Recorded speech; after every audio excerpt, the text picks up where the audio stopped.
உன் கொடுமை தாங்காம இஸ்லாத்தை இறக்குமதி செய்த மக்கள் தான் நாங்களே ஒழிய நாங்களே அந்நியர்கள் அல்ல. நாங்க அரபு நாட்டில இருந்தா இங்க பிறந்துட்டோம். ஒரு காலத்துல சாணாரா இருந்திருக்கலாம், சக்கிலியரா இருந்திருக்கலாம், வன்னியரா இருந்திருக்கலாம், தேவனா இருந்திருக்கலாம், பறையனா இருந்திருக்கலாம், பல்லராக இருந்திருக்கலாம் எங்கள் முன்னோர்களும் நாங்களும்.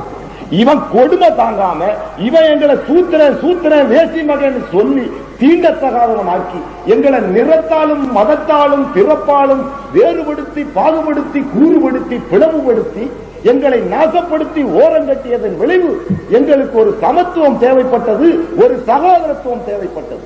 அதனால் அரபு நாட்டிலிருந்து இஸ்லாத்தை தான் நாங்கள் இறக்குமதி செய்து கொண்டோமே ஒழிய நாங்களே அரேபியர்கள் அல்ல. It is not a conversion, it is a liberation. எங்களை நாங்களே விடுவித்துக் கொண்டோம். ஒரு அந்நிய ஆதிக்க சக்தியிலிருந்து விடுவித்து இன்னைக்கு பார், நாங்க சகோதரனா, எங்களுக்குள்ள தாழ்வு மனப்பான்மை இல்லை. உங்களில் ஒருவராக இருந்துதான் நாங்கள் இந்த நிலைக்கு வந்தோம்.